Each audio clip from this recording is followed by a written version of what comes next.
Right, we've just done our quarter of a day's work. It's just a little bit past 10 o'clock and we're on our way down to Dennis's just to have a look at what he's up to.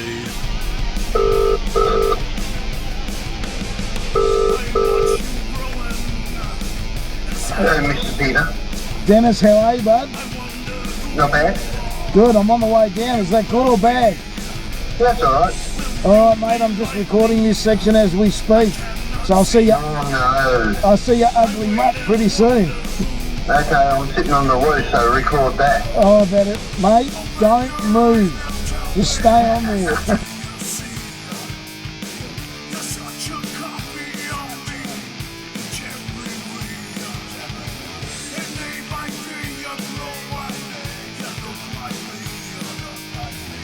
Well, we're finally here at Dennis's from Australia Taxidermy Supplies, and we're going to go in and give them a surprise and do a little bit of a visit. So, front door's that way. Let's head on in.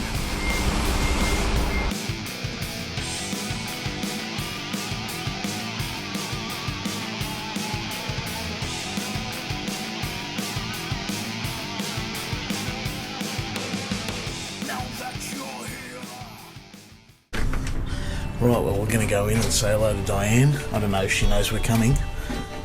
G'day, Diane. How you going? Good. Good stuff. We've come in to do a bit of a video today on Australian Taxidermy Supplies, and Diane is the boss here, really. So, I think we're going to have a bit of a look around into the front of the office.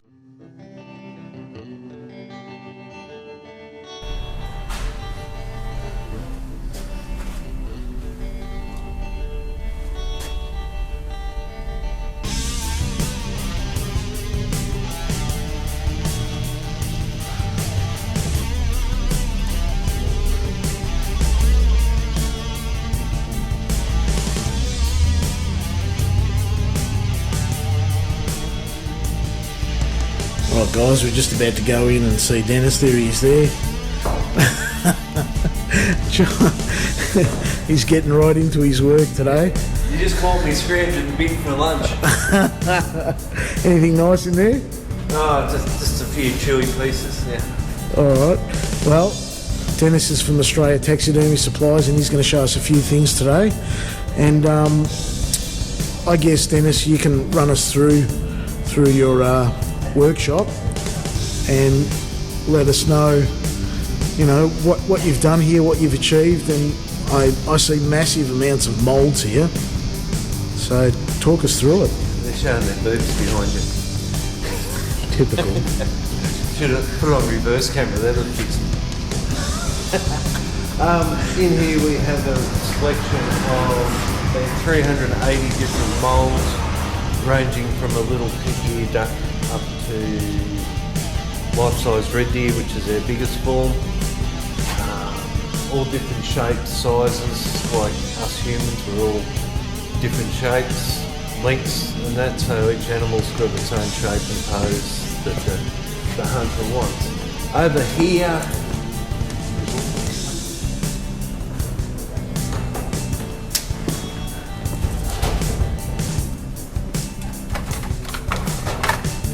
we have a great selection of eyes. They're all glass eyes and hand painted from America to suit each species of animal that we have here in Australia. Wow, that's quite a fair amount of eyes in there. Yeah, just a couple of eyes. Wow. But we've got to have a vast range for the many sizes of animals that we need. Yep. Then you come around the corner. We have our different chemicals we need for tanning of our skins, to little hand tools that we use for in the taxidermy trade. Let's have a look at those. Pins and lip tuckers, scalpel handles, and other different types of pins, flip pans. And we've got different types of needles to suit different situations. A lot of these are mortuary needles which they use in the morgues. Then we go to our paint selection to finish off our animals. Okay, excellent. Well, we'll probably chat about that in the next part when we go back to your taxidermy workplace. What else have we got there, Dennis? Just all different bits and pieces, from tongues, plastic flexible tongues,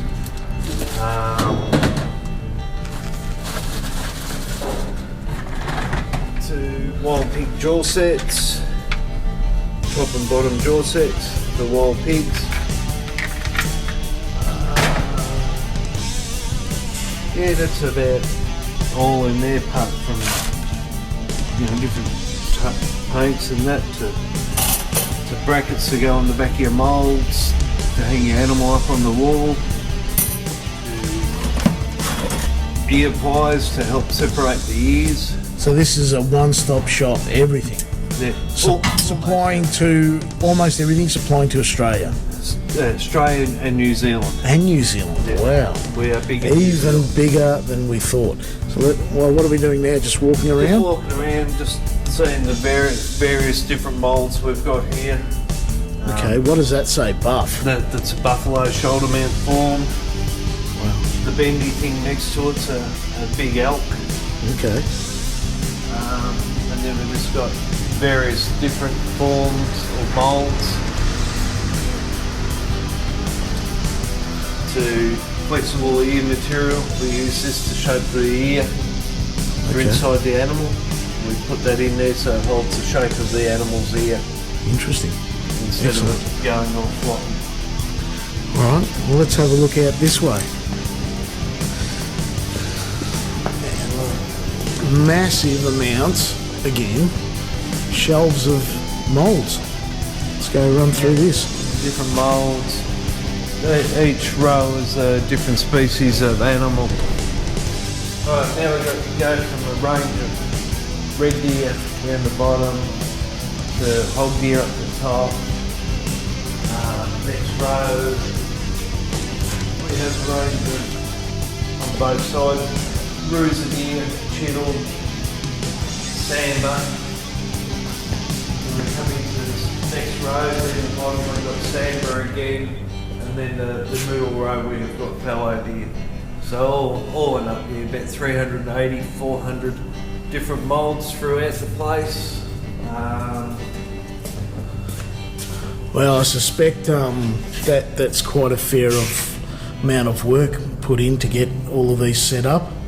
Yeah, it was a great amount of work, but originally I bought the business off a gentleman by the name of David Luxford. I was lucky enough to be able to purchase a business, and we've built it up and put it on the internet since then.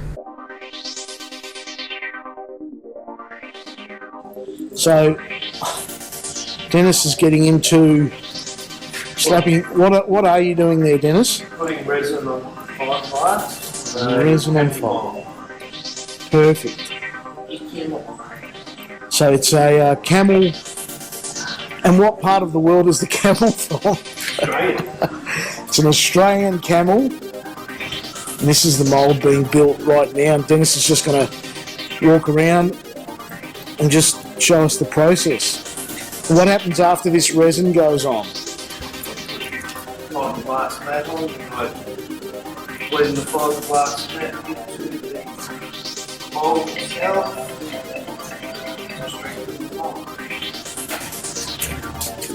Excellent.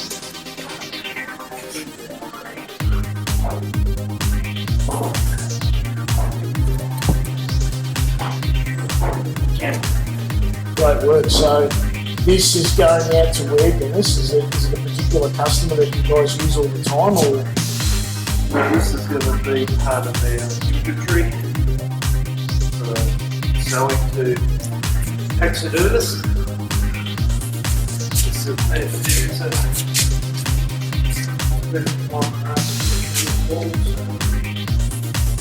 got it in. Oh, excellent. So this will be another one on the books that you can just, anytime someone wants wants to order, they just go through it. And that's what these guys are doing. You know, they're supplying the industry with taxidermy supplies, obviously, in it, you know, and it's a big market too, isn't it, Dennis? And getting bigger. And that's why Dennis is actually far more involved, which we'll get in depth with later on, but he's far more involved in just making moulds and shipping out, you know, all the necessary needs to do your taxidermy supplies. So matting's been put on, and Bridge with fiberglass rings at the edge, so it helps.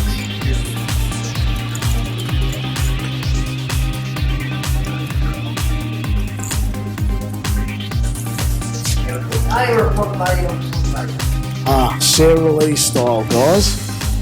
Sarah Lee style. Rightio, Dennis. So what are we up to at the moment? You've been putting on the resin.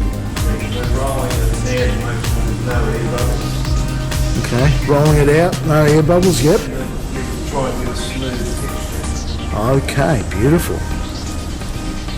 Well, let's roll ahead. The rise wallpaper. Okay, just get all the air bubbles out, smooth it off, all that kind of stuff.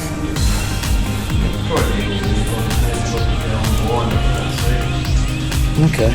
Is that due to old age, out of curiosity?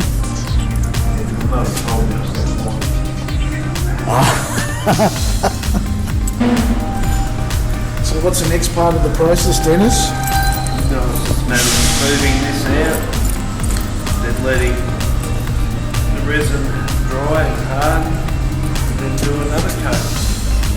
So I'm happy with the thickness that I want. Okay. That's excellent.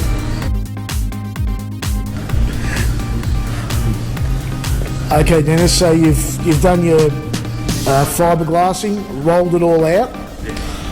And what's the next process, mate? Next process after it's all glassed and ready to go is I've got to drill holes through it where I've got to put screws through it to attach all the 5 pieces. Yep. It's a 5-piece mould. And then I'll cut the flanges to make them smooth, grind them, sand them down so everything's smooth, then pull the whole mould apart. Yep. And then polish that mould with wax, so then I can pour the urethane in to get the actual cast of the animal. Excellent. Alright, this is a profile of the camel's face, his eyes, his lips, his nose, that will be attached to the main part of the body once the mould's totally made. Because this is like a full animal. No, it's a shoulder mount.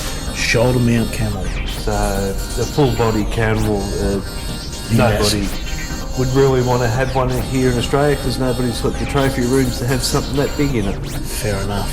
Fair enough. Okay, well, I suppose we're going to take off and let you get back to work, and then we're going to do part 2 of this, which is back at your taxidermy workshop, and we can talk a little bit about your history and you know, how you got into taxidermy and how you've become a supplier to Australia and New Zealand, I've been told.